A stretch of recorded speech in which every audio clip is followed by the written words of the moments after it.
What's going on, guys? It's Brandon here with Motivated Visuals. Today we're going to be going through a behind the scenes look at a recent photo shoot I did with the local model Alexis. Super dope vibe, great energy, and all around a great person to work with.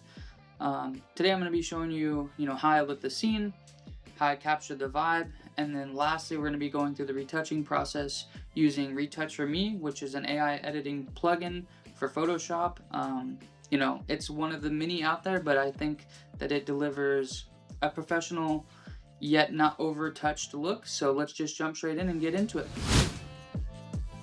Alright, so the setup for this shoot was pretty simple. It was one light using the 7-inch standard reflector, basically shooting harsh light directly down onto the model. I did use two Vflats, one on the model's right side to kind of subtract some of the light to give us a little bit more shadow on the right side of her face. And then you can see that she's directly resting her arms on another V-flat just folded onto a table to basically give me a little bit of a chin fill and also give us a nice catch light in her eyes to bounce some of that light back up.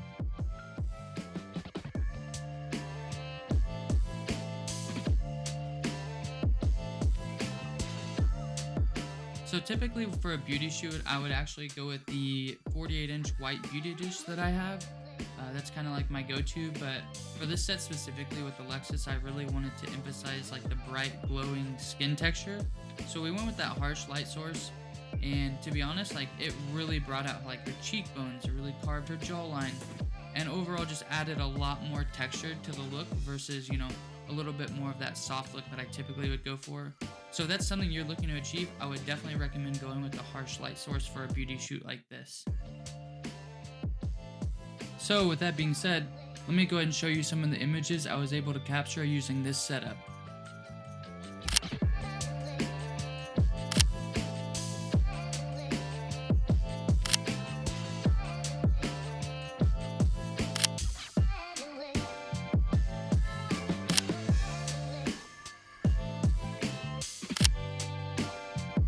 Alright, now that you guys can kind of see how that turned out, let's jump straight into Photoshop and get to editing using Retouch4Me. Alrighty guys, now we're here in Lightroom. I've selected 3 photos from the shoot with Alexis that I want to run through with the Retouch4Me plugins. So to start, I think we'll go with this photo. So basically in Lightroom, what I'll typically do is I'll do my first edit, which is basically just like a corrections with like, the lighting and all that. So I think for these, I want something bright with a lot of texture and some contrast. Normally I would go with soft, but I think for these I'm going to go with my Studio 3 preset, which is basically just a brighter look. So let me just kind of dial this in here real quick. And then this, I'm not doing anything with HSL or anything like that. I'm basically just balancing the lighting to get it how I want. And then I'll do my retouching and I'll apply a color grade in Photoshop. So let me just make some small adjustments here. Get it kind of how I want it to look.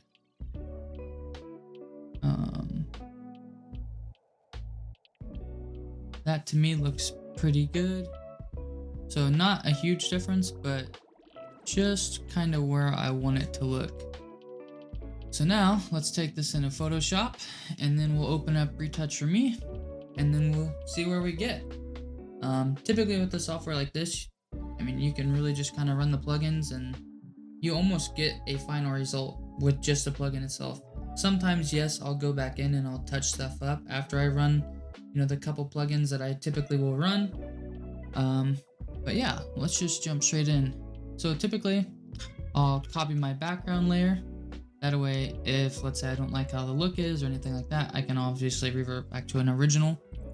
So to start, I will typically run the Heal plugin. Basically what this does is it goes up and cleans all the blemishes. I just leave it on auto. I've never really changed the presets for like a full portrait or anything like that. Let's get this window a little bit bigger. And so that was just one click. I haven't changed anything. And you can already see the difference. Now, what we'll have to do is I'm going to go in and remask the freckles or the moles. Because we don't want to get rid of those. Those are natural to her, so, if you were to see her in person, you would see those. So typically anything permanent like that, I will leave it. I won't remove that. So with that, we can go in with the eraser tool and we can clean this up a little bit. So I'll hold space so I can see the original, and then I can draw out the little dots of what I don't want to remove.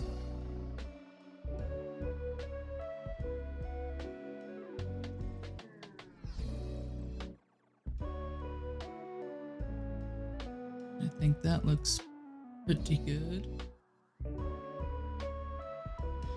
So let's go ahead and apply that. And then just that, you can see the difference. It pretty much cleaned up all of her blemishes, any little acne, pimples, anything like that. They're now gone. So then after that, I'll go in and we'll run the dodge and burn just to kind of help smooth out the transitions in her skin tone, you know, fix any of those small imperfections, anything like that. So let that run. Bring it open a little bit more so I can really see what we got going on here. And then same thing, we can look at a before and after. And that's just one click, how much it helps blend that all together. I think with this, I'm gonna blend it just a little bit more. And then we're good on that. And then third step, we'll go in and run the eye vessels and eye brilliance. I mean, her eyes are pretty good. I don't really see that many veins, but we'll just kind of see if it picks anything up. So let's run that. Bring it up bigger. Zoom in, and then before, after. So it did clean it up a little bit there, and I see it kind of pulled some of the hair. I'm not too worried about that because I'm going to kind of clean that up afterwards anyway. But yeah, there's the difference with that. Just one click. So no going in masking, you know, removing anything. It all does it for you. And we'll run the eye brilliance. Basically, that just kind of helps brighten and bring out more detail in the eyes. I'll show you same thing. I'll show you a before and an after. As you can see, it kind of adds some dimension to the eyes and also brightens them up. I think I'll leave it at 100. It doesn't look overdone, but it also brings out just a little bit of that color in her eyes. And then we'll go in and we're gonna run portrait volumes. Basically what that does is it's kind of like a micro dodge and burn. It will help contour the face a little bit more. It will brighten those highlights, really shape those cheekbones. This I typically don't do at 100 just because it looks a little overdone for me. So what I'll do is I'll typically drop it down like 65. That way we get a little bit of effect, but it's not too much. And now that we got that, I'm gonna go in and I'm gonna clean up these little loose hairs and get that gone. For these, I typically just use the remove tool. If I don't like the result, I'll go back in and clean it up with the stamp tool. As you can see there, it pretty much cleaned that all up for me.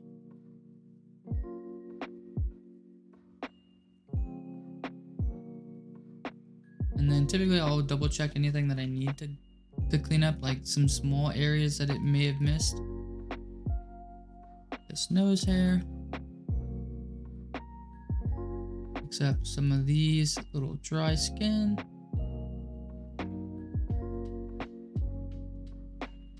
And then as you can see, it left a little bit there. I'm basically just kind of nitpicking at this point. I'd say that looks pretty good. So we'll go ahead and enter and we will apply that. And that's where we've gotten so far with a couple clicks and then me manually going in and cleaning it up a little bit. As you can see, we're already at a really good point. So sometimes, especially if I'm shooting beauty, I'll check into the new plugin they just launched called Face Make. It helps you add some makeup. So if that's something you ever needed to do, you know, afterwards, instead of trying to manually draw it in and brush it and set it all up in Photoshop, you can kind of do it all in one, like even that. So just that one click, see how much it changed the eyes. And then there's just a bunch of different looks for stuff like that. I'm not going to use that this time. I want that natural, clean look, you know, no overly done makeup, just very natural looking. And then so after that, I'll go ahead and we'll throw on a LUT here, see how we're looking. I do like that. It kind of adds a little bit more of a magenta to her skin tone. but it's a little bit too much of an effect, so I'm going to bring it down. And then I am going to mask it to her because I don't really want it to affect the background. I only want it to affect the model. Subject.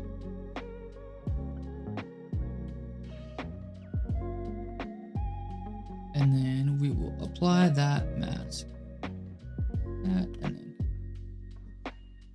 second. There we go. So now you can see it doesn't do a whole lot, but it just adds that little bit that we want to put in there. And other than that, I would say that's photos pretty much done. I mean, if I really wanted to nitpick, I'd go in and clean up a lot of this loose hair. But I think for what we're trying to go for, this is a perfect image. So we'll call that one good. And then let's run it through another.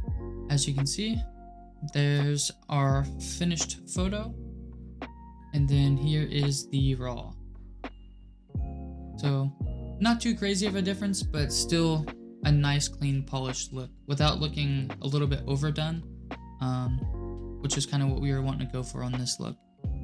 I think for another photo, we'll bring in a photo that's got one of the products in here. As for my framing, I'm going to bring it up just a little bit so we're a little bit above that knuckle. And I don't mind where it's cutting off a pop. I think we'll bring it in just like that. And then I'm going to copy over the lighting edits I did on that first photo, and we're going to bring it in here and see how we look. It looks pretty good. I think I'm going to bring my highlights up just a little bit more, and then we're going to send her off to Photoshop. And then with this being a more tighter shot, I'm curious to see how the heel does. I'm sure I'll have to go back in and mask the moles. And I think other than that, her skin's honestly pretty clear, so it doesn't have to do too much. So we'll just run it through on here. Go heel. And as you can see, I cleaned it up pretty flawlessly. I mean, there's some small things, you know, a little bit of dry skin, get rid of that hair. But we do need to go back in and mask out the moles. So we'll just kind of paint over them.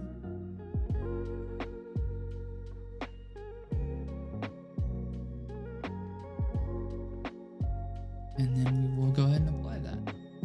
And this layer, this photo, I'm just gonna do it all in the background layer. It did a pretty clean job the last time, so I don't really think I'll need that backup to revert to. So I'm just going to go ahead and run all these plugins that I typically will run, and then we'll get going.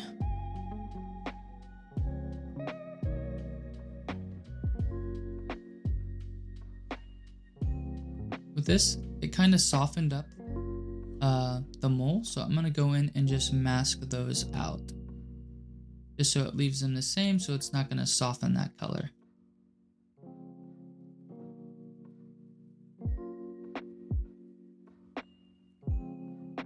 I'm gonna brush back in. I don't know what I did, but it did a little something. Other than that, it's looking pretty good already. I need to mask that one out as well.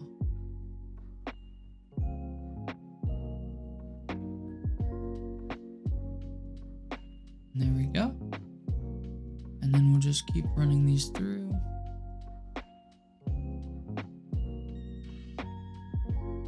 And just as you see, like, if you had to do this all manually, it would take you so much longer. Having a plugin like this definitely can help, you know, make your workflow a little more efficient and a lot more time manageable. You know, especially retouching beauty portraits, you can spend a lot of time on them. You know, if you can get a one-click result that will help speed up your workflow, it will also help you deliver to your clients quicker, and, you know, generally just going to make everyone more happy because you're not going to spend a whole lot of time editing that single photo when you can get pretty good results running the Retouch4Me plugins. That.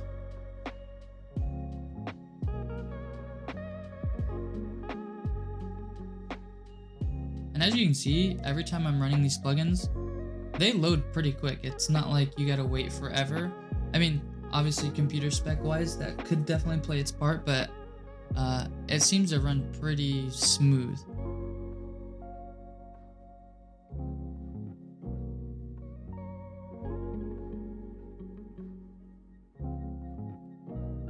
And then with this one, I'm gonna go ahead and remove some of these small little blemishes.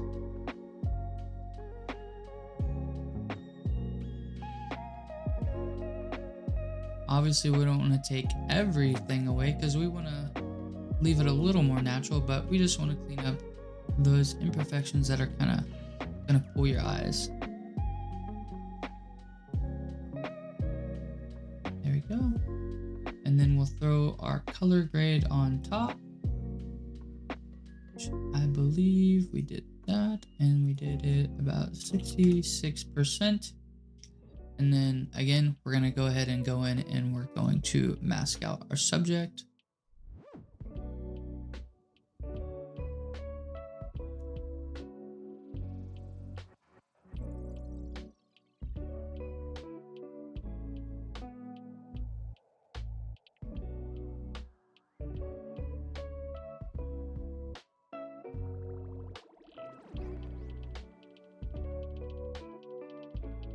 And there we go. There is our photo with our color grade on top. And I'd say it looks pretty dang good.